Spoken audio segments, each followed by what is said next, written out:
नमस्कार। कथा कहानी काव्य में आपका स्वागत है। आइए हमारे साथ इस साहित्यिक सफर पर। मेरा नाम है मनीषा और हमारी आज की कहानी है मुंशी प्रेमचंद की कहानी दामुल का कैदी का दूसरा भाग। अभी तक आपने सुना, सेठ खूबचंद ने अधिक धन कमाने की लालसा में अपनी कपड़ा मिल में मजदूरों की मजूरी घटाने की सूचना दी तो मिल में हड़ताल हो गई। सेठ जी मिल पहुंचे तो पुलिस को उन सभी आदमियों को मिल से निकालने का हुक्म दे दिया। उन्हीं में एक लड़का था, गोपीनाथ। उसने मजदूरों को हिंसा करने से रोका, लेकिन सेठ जी को लगा कि वह उन्हें भड़का रहा है। इसी गलतफहमी में उन्होंने गोली चला दी और गोपीनाथ की मौत हो गई। वहां से तो सेठ जी किसी तरह घर पहुंच गए, लेकिन थोड़ी देर बाद जब मजदूरों की भीड़ गोपीनाथ के शव के साथ उनके घर पहुंची तो सेठ जी ने सबके सामने अपना अपराध स्वीकार करके पुलिस के साथ जाने का निश्चय कर लिया। उन्हें हत्या के अभियोग में 14 साल की सजा हो गई।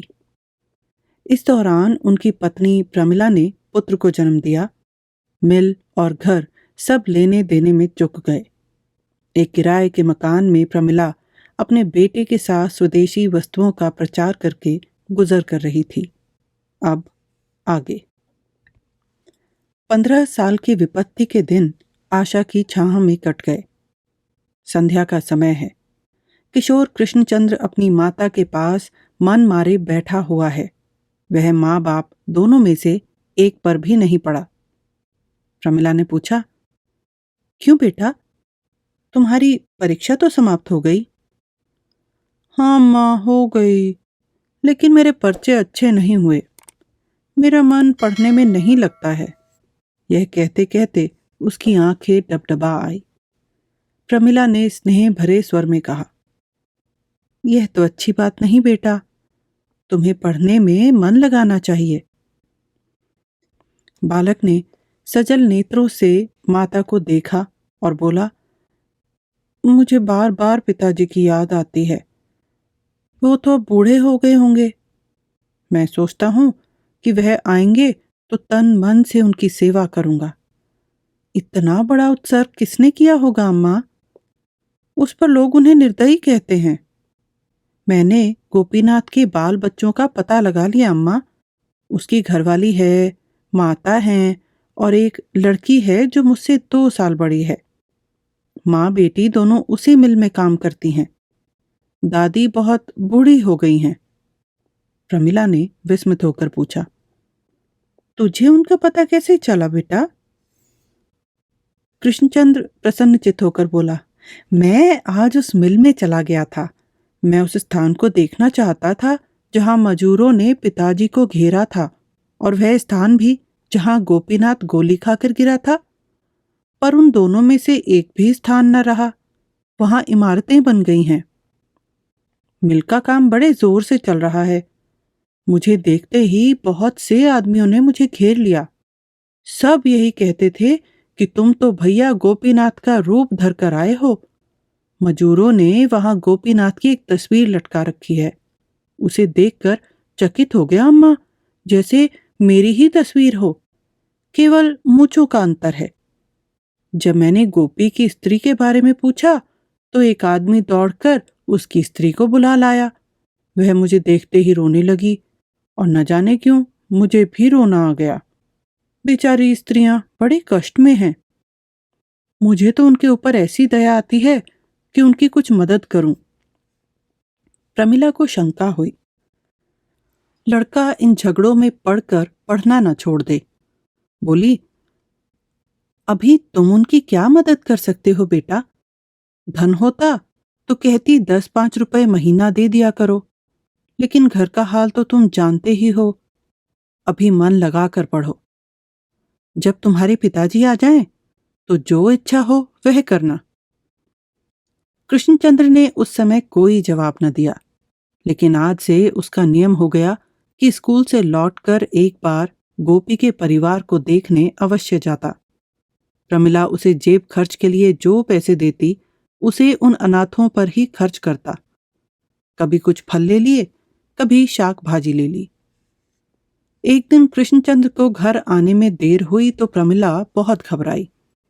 पता लगाती हुई विधवा के घर पर पहुंची तो देखा एक तंग गली में एक सीले सड़े हुए मकान में गोपी की स्त्री एक खाट पर पड़ी है और कृष्णचंद्र खड़ा उसे पंखा झल रहा है। माता को देखते ही बोला, मैं अभी घर न जाऊंगा अम्मा, देखो काकी कितनी बीमार है। दादी को कुछ सूझता ही नहीं, बिन्नी खाना पका रही है, इनके पास कौन बैठे। प्रमिला ने खिन्न होकर कहा, अब तो अंधेरा हो गया, तुम यहाँ कब तक बैठे रहोगे?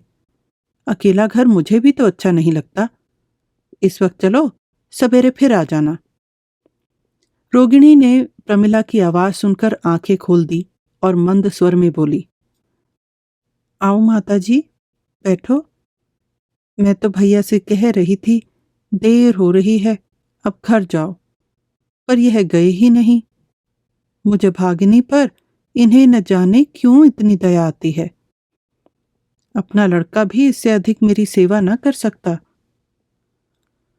चारों तरफ से दुर्गंध आ रही थी। उमस ऐसी थी कि दम घुटा जाता था। उस बिल में हवा किधर से आता? पर कृष्णचंद्र ऐसा प्रसन्न था मानो कोई परदेशी चारों ओर से ठोकरे खाकर अपने घर में आ गया हो। प्रमिला ने इधर उधर निगाह दौड़ाई तो एक दीवार पर उसे एक तस्वीर दिखाई दी। उसने समीप जाकर उसे देखा तो उसकी छाती धक से हो गई। बेटे की ओर देखकर बोली, तूने यह चित्र कब खिंचवाया बेटा? कृष्णचंद्र मुस्कुराकर बोला, यह मेरा चित्र नहीं अम्मा, गोपीनाथ का चित्र है। प्रमिला ने अविश्वास से कहा, चल झूठा कहीं का। रोगिणी ने कातर भाव से कहा, नहीं अम्मा, वह मेरे आदमी का ही चित्र है। भगवान की लीला कोई नहीं जानता, पर भैया की सूरत इतनी मिलती है कि मुझे अचरज होता है। जब मेरा ब्याह हुआ था तब उनकी यही उम्र थी और सूरत भी बिल्कुल यही। यही हंसी थी, यही बातचीत और यही स्वभाव। क्या रहस्य है मेरी समझ में नहीं आता। माताजी, जब से यह आने लगे हैं, कह नहीं सकती मेरा जीवन कितना सुखी हो गया। इस मोहल्ले में सब हमारे ही जैसे मजूर रहते हैं। उन सभी के साथ यह लड़कों की तरह रहते हैं। सब इन्हें देखकर निहाल हो जाते हैं। प्रमिला ने कोई जवाब न दिया। उनके मन पर एक अव्यक्त शंका छाई थी, मानो उसने कोई बुरा सपना देखा हो। उसके मन में बार बार एक प्रश्न उठ रहा था जिसकी कल्पना ही से उसके रोए खड़े हो जाते थे। सहसा उसने कृष्णचंद्र का हाथ पकड़ लिया और बलपूर्वक खींचती हुई द्वार की ओर चली, मानो कोई उसे उसके हाथों से छीने लिए जाता हो। रोगिणी ने केवल इतना ही कहा, माताजी, कभी कभी भैया को मेरे पास आने दिया करना, नहीं तो मैं मर जाऊंगी। 15 साल के बाद भूतपूर्व सेठ खूबचंद अपने नगर के स्टेशन पर पहुंचे। हरा भरा वृक्ष ठूंठ होकर रह गया था। चेहरे पर झुर्रियां पड़ी हुई थी, सिर के बाल सन, दाढ़ी जंगल की तरह बढ़ी हुई, दांतों का कहीं नाम नहीं, कमर झुकी हुई। ठूंठ को देखकर कौन पहचान सकता है कि यह वही वृक्ष है जो फल फूल और पत्तियों से लदा रहता था, जिस पर पक्षी कलरव करते रहते थे। स्टेशन के बाहर निकलकर वह सोचने लगे, कहाँ जाएं? अपना नाम लेके लज्जा आती थी। किससे पूछें प्रमिला जीती है या मर गई? अगर हैं तो कहाँ हैं? उन्हें देखकर वह प्रसन्न होगी या उनकी उपेक्षा करेंगी? प्रमिला का पता लगाने में ज्यादा देर न लगी। खूबचंद की कोठी अभी तक खूबचंद की कोठी कहलाती थी। दुनिया कानून के उलटफेर को क्या जाने। अपनी कोठी के सामने पहुंचकर उन्होंने एक तंबोली से पूछा, क्यों भैया, यही तो सेठ खूबचंद की कोठी है? तंबोली ने उनकी ओर कुतूहल से देखकर कहा, खूबचंद की जब थी तब थी, अब तो लाला देशराज की है। अच्छा, मुझे यहाँ आए बहुत दिन हो गए। सेठ जी के यहाँ नौकर था, सुना सेठ जी को काला पानी हो गया था। हाँ, बेचारे भलमानसी में मारे गए। चाहते तो बेदाग बच जाते। सारा घर मिट्टी में मिल गया। सेठानी तो होंगी। हाँ, सेठानी क्यों नहीं है, उनका लड़का भी है। सेठ जी के चेहरे पर जैसे जवानी की झलक आ गई। जीवन का वह आनंद और उत्साह जो आज 15 साल से कुंभकर्ण की भांति पड़ा सो रहा था, मानो नई स्फूर्ति पाकर उठ बैठा और अब उस दुर्बल काया में समा नहीं रहा है। उन्होंने इस तरह तंबोली का हाथ पकड़ लिया जैसे घनिष्ठ परिचय हो और बोले, अच्छा, उनके लड़का भी है? कहाँ रहती हैं भाई? बता दो तो जाकर सलाम कराऊं। बहुत दिनों तक उनका नमक खाया है। तंबोली ने प्रमिला के घर का पता बता दिया। प्रमिला इसी मोहल्ले में रहती थी। सेठ जी जैसे आकाश में उड़ते हुए यहाँ से आगे चले। वह थोड़ी दूर गए थे कि ठाकुर जी का एक मंदिर दिखाई दिया। सेठ जी ने मंदिर में जाकर प्रतिमा के चरणों पर सिर झुका दिया। उनके रोम रोम से आस्था का स्रोत बह रहा था। इस 15 वर्ष के कठिन प्रायश्चित ने उनकी संतप्त आत्मा को अगर कहीं आश्रय मिला था तो वह अशरण शरण भगवान के चरण थे। उन पावन चरणों के ध्यान में ही उन्हें शांति मिलती थी। दिन भर ऊख के कोलू में जुटे रहने या फावड़े चलाने के बाद जब वह रात को पृथ्वी की गोद में लेटते तो पूर्व स्मृतियां अपना अभिनय करने लगती। वह विलासमय जीवन जैसे रुदन करता हुआ उनकी आंखों के सामने आ जाता और उनके अंतःकरण से वेदना में डूबी हुई ध्वनि निकलती, ईश्वर, मुझ पर दया करो। इस दया याचना में उन्हें एक ऐसी अलौकिक शांति और स्थिरता प्राप्त होती थी मानो बालक माता की गोद में लेटा हो। जब उनके पास संपत्ति थी, विलास के साधन थे, यौवन था, स्वास्थ्य था, अधिकार था, उन्हें आत्मचिंतन का अवकाश न मिलता था। मन प्रवृत्ति ही की ओर दौड़ता था। अब इन स्मृतियों को खोकर दीनावस्था में उनका मन ईश्वर की ओर झुका। पानी पर जब तक कोई आवरण है उसमें सूर्य का प्रकाश कहाँ? वह मंदिर से निकलते ही थे कि एक स्त्री ने उसमें प्रवेश किया। खूबचंद का हृदय उछल पड़ा। वह कुछ कर्तव्य भ्रम से होकर एक स्तंभ की आड़ में हो गए। यह प्रमिला थी। इन 15 वर्षों में एक दिन भी ऐसा नहीं गया जब उन्हें प्रमिला की याद न आई हो। वह छाया उनकी आंखों में बसी हुई थी। आज उन्हें उस छाया और इस सत्य में कितना अंतर दिखाई दिया। छाया पर समय का क्या असर हो सकता है? उस पर सुख दुख का बस नहीं चलता। सत्य तो इतना अभेद्य नहीं। उस छाया में वह सदैव प्रमोद का रूप देखा करते थे, आभूषण, मुस्कान और लज्जा से रंजित। इस सत्य में उन्होंने साधक का तेजस्वी रूप देखा और अनुराग में डूबे हुए स्वर की भांति उनका हृदय थरथरा उठा। मन में ऐसा उद्गार उठा कि इसके चरणों पर गिर पड़ूं और कहूं, देवी, इस पतित का उद्धार करो। किंतु तुरंत विचार आया, कहीं यह देवी मेरी उपेक्षा ना करे। इस दशा में उसके सामने जाते उन्हें लज्जा आई। कुछ दूर चलने के बाद प्रमिला एक गली में मुड़ी। सेठ जी भी उसके पीछे पीछे चले जाते थे। आगे एक कई मंजिल की हवेली थी। सेठ जी ने प्रमिला को उस चाल में घुसते देखा, पर यह न देख सके कि वह किधर गई। द्वार पर खड़े खड़े सोचने लगे, किससे पूछूं? सहसा एक किशोर को भीतर से निकलते देखकर उन्होंने उसे पुकारा। युवक ने उनकी ओर चुभती हुई आंखों से देखा और तुरंत उनके चरणों पर गिर पड़ा।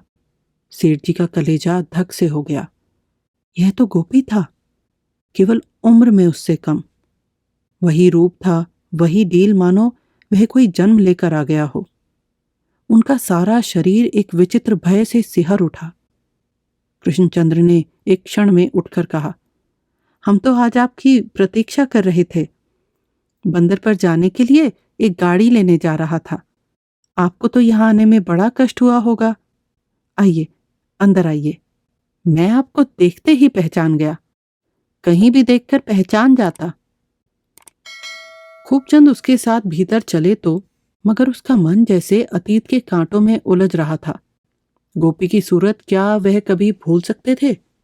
इस चेहरे को उन्होंने कितनी ही बार स्वप्न में देखा था। वह कांड उनके जीवन की सबसे महत्वपूर्ण घटना थी और आज एक युग बीत जाने पर भी उनके पथ में उसी भांति अटल खड़ा था। एकाएक कृष्णचंद्र जीने के पास रुककर बोला, जाकर अम्मा से कह आऊं, दादा आ गए, आपके लिए नए नए कपड़े बने रखे हैं। खूबचंद ने पुत्र के मुख का इस तरह चुंबन किया जैसे वह शिशु हो और उसे गोद में उठा लिया। वह उसे लिए जीने पर चढ़े चले जाते थे। यह मनोल्लास की शक्ति थी।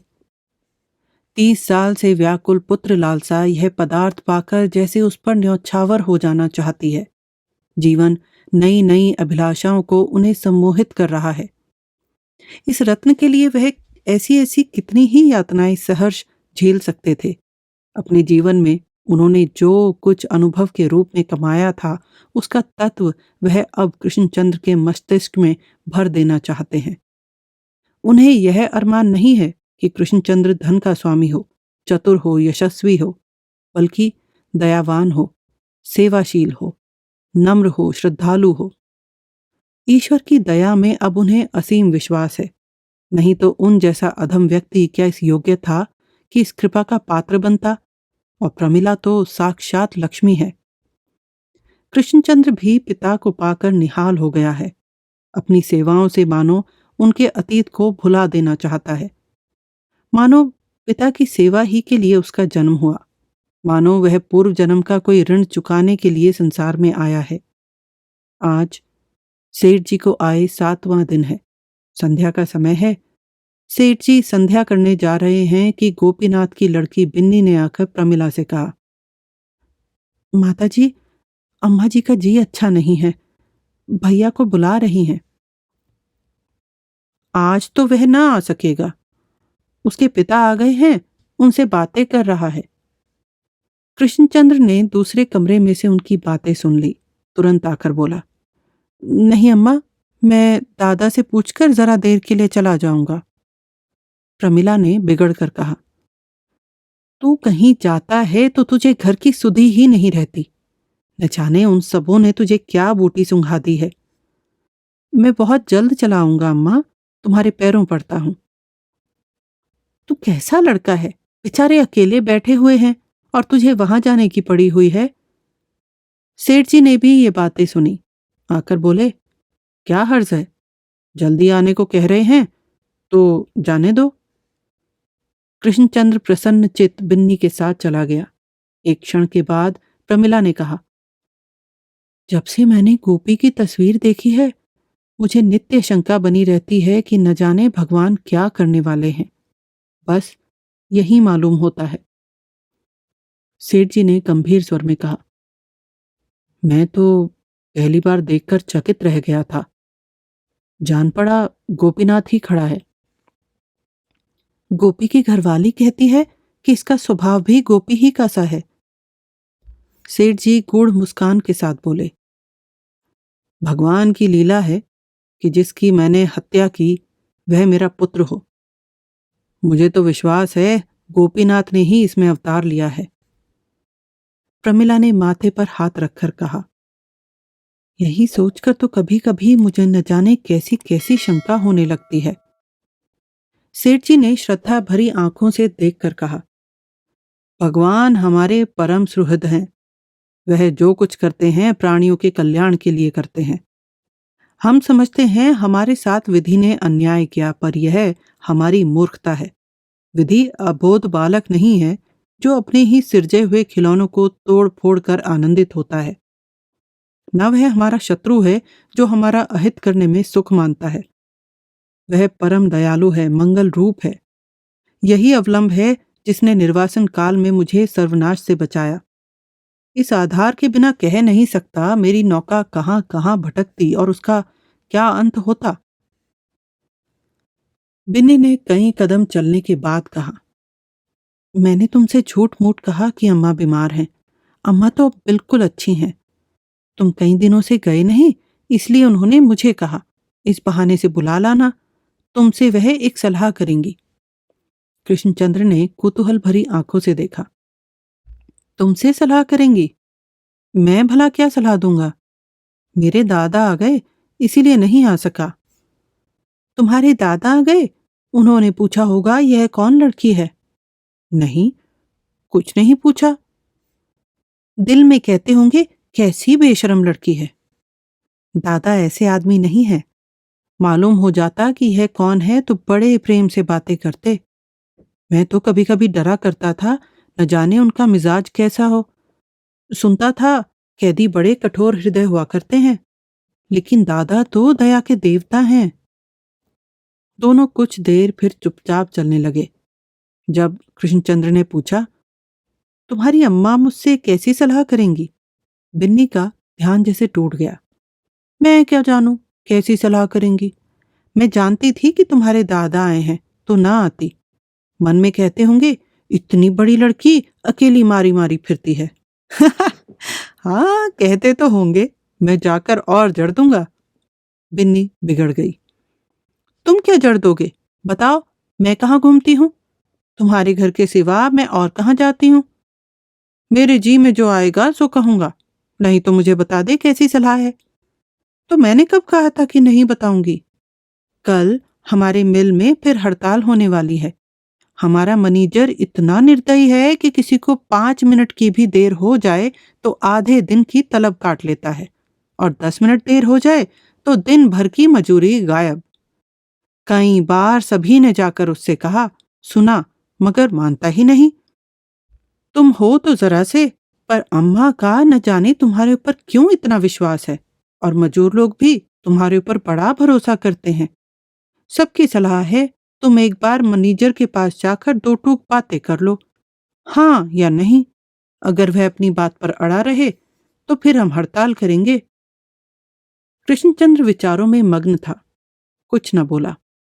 बेनी ने फिर उद्दंड भाव से कहा, यह कड़ाई इसीलिए तो है कि मैनेजर जानता है हम बेबस हैं और हमारे लिए और कहीं ठिकाना नहीं है। तो हमें भी दिखा देना है कि हम चाहे भूखों मर मरेंगे लेकिन अन्याय न सहेंगे। उपद्रव हो गया तो गोलियां चलेंगी, तो चलने दो। हमारे दादा मर गए तो क्या हम लोग जिए नहीं? दोनों घर पहुंचे तो वहां द्वार पर बहुत से मजदूर जमा थे। इसी विषय पर बातें हो रही थी। कृष्णचंद्र को देखते ही सबों ने चिल्लाकर कहा, लो, भैया आ गए। वही मिल है जहां सेठ खूबचंद ने गोलियां चलाई थी। आज उन्हीं का पुत्र मजदूरों का नेता बना हुआ गोलियों के सामने खड़ा है। कृष्णचंद्र और मैनेजर में बातें हो चुकी हैं। मैनेजर ने नियमों को नरम करना स्वीकार न किया। हड़ताल की घोषणा कर दी गई। आज हड़ताल है। मजदूर मिल के हाथे में जमा हैं और मैनेजर ने मिल की रक्षा के लिए फौजी गारद बुला लिया है। मिल के मजदूर उपद्रव नहीं करना चाहते थे। हड़ताल केवल उनके असंतोष का प्रदर्शन थी, लेकिन फौजी गारद देखकर मजदूरों को भी जोश आ गया। दोनों तरह से तैयारी हो गई है। एक और गोलियां हैं, दूसरी ओर ईंट पत्थर के टुकड़े। युवक कृष्णचंद्र ने कहा, आप लोग तैयार हैं?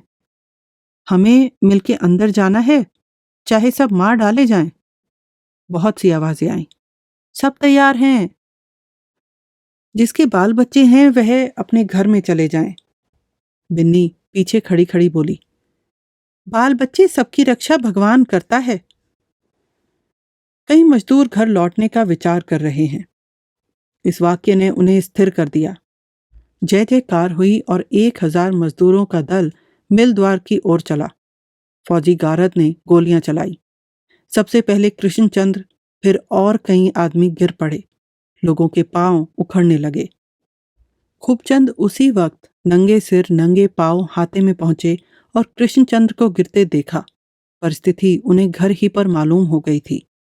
उन्होंने उन्मत्त होकर कहा, कृष्णचंद्र की जय, और दौड़कर आहत युवक को कंठ से लगा लिया। मजदूरों में एक अद्भुत साहस और धैर्य का संचार हुआ।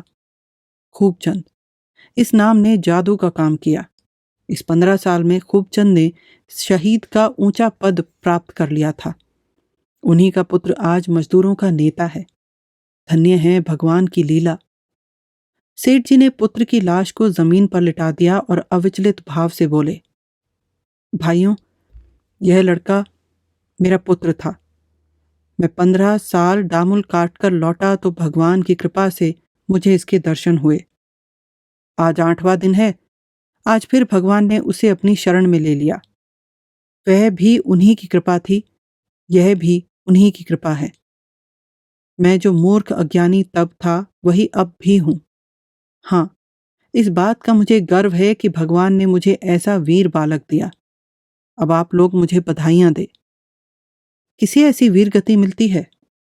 अन्याय के सामने जो छाती खोलकर खड़ा हो जाए, वही सच्चा वीर है।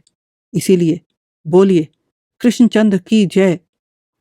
1000 गलों से जय ध्वनि निकली और उसी के साथ सब के सब हल्ला मारकर दफ्तर में घुस गए। गारद के जवानों ने एक भी बंदूक न चलाई। इस विलक्षण कांड ने इन्हें स्तंभित कर दिया था। मैनेजर ने पिस्तौल उठा लिया और खड़ा हो गया। देखा तो सामने सेठ खूबचंद लज्जित होकर बोला, मुझे बड़ा दुख है कि आज दैव गति से ऐसी दुर्घटना हो गई, पर आप खुद समझ सकते हैं मैं क्या कर सकता था। सेठ जी ने शांत स्वर से कहा, ईश्वर जो कुछ करता है हमारे कल्याण के लिए करता है। अगर इस बलिदान से मजदूरों का कुछ हित हो तो मुझे जरा भी खेद न होगा। मैनेजर सम्मान भरे स्वर में बोला, लेकिन इस धारणा से तो आदमी को संतोष नहीं होता। ज्ञानियों का मन चंचल हो ही जाता है। सेठ जी ने इस प्रसंग का अंत कर देने के इरादे से कहा, तो अब आप क्या निश्चय कर रहे हैं? मैनेजर सकुचाता हुआ बोला, मैं इस विषय में स्वतंत्र नहीं हूं। स्वामियों की आज्ञा थी, उसी का पालन कर रहा था। सेठ जी कठोर स्वर में बोले, अगर आप समझते हैं कि मजदूरों के साथ अन्याय हो रहा है तो आपका धर्म है कि उनका पक्ष लीजिए। अन्याय में सहयोग करना अन्याय करने के समान है।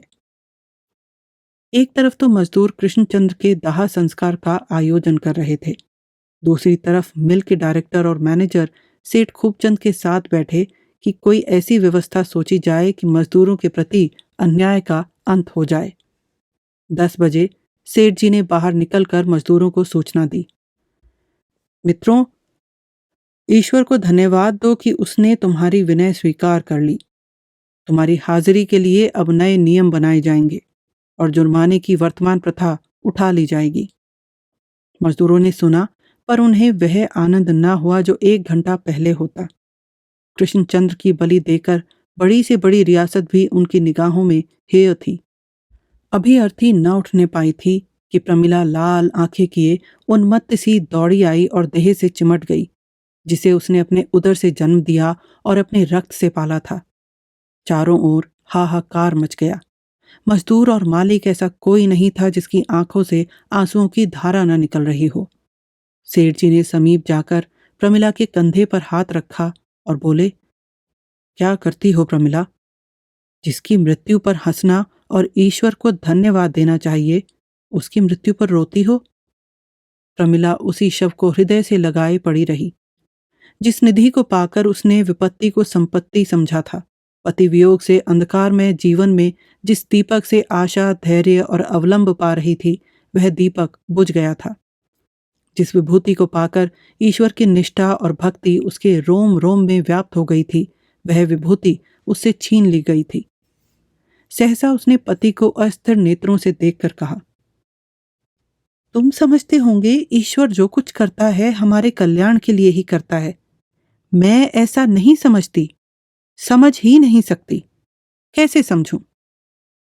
मेरे लाल, मेरे लाडले, मेरे राजा, मेरे सूर्य, मेरे चंद्र, मेरे जीवन का आधार, मेरे सर्वस्व, तुझे खोकर कैसे चित्त को शांत रखूं? जिसे गोद में देखकर मैंने अपने भाग्य को धन्य माना था, उसे आज धरती पर पड़ा देखकर हृदय को कैसे संभालूं? नहीं मानता, हाय नहीं मानता। यह कहते हुए उसने अपनी छाती जोर से पीट ली। उसी रात को शोकातुर माता संसार से प्रस्थान कर गई। पक्षी अपने बच्चे की खोज में पिंजरे से निकल गया। 3 साल बीत गए। श्रमजीवियों के मोहल्ले में आज कृष्णाष्टमी का उत्सव है।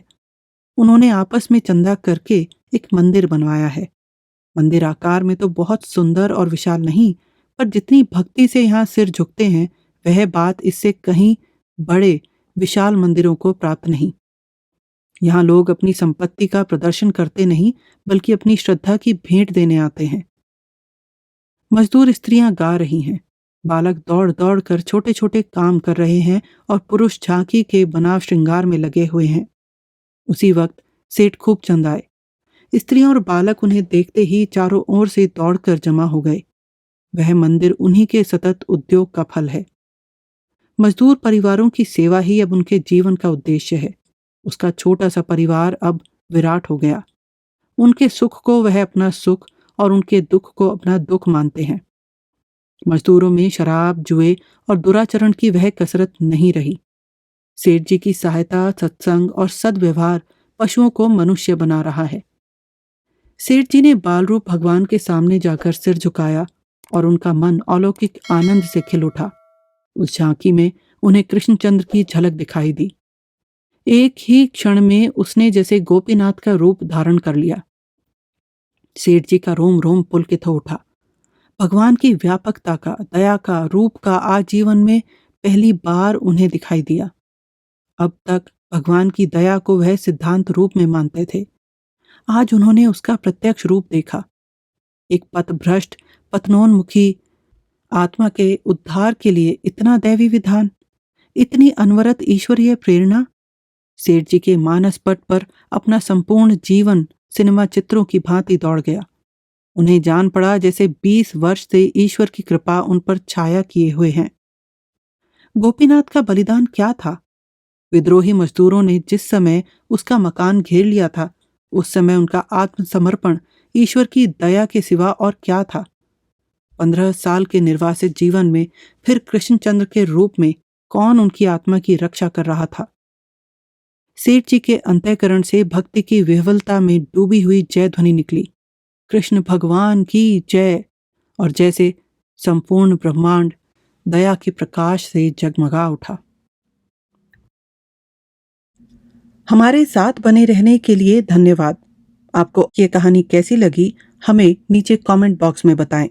आपके कमेंट्स और लाइक हमें प्रोत्साहित करते हैं और इससे चैनल की भी मदद होती है। अपने दोस्तों और परिवार के साथ कहानियां शेयर कीजिए और अगर आपने अभी तक सब्सक्राइब नहीं किया है तो सब्सक्राइब करें और साथ में बेल आइकन दबाना न भूलें।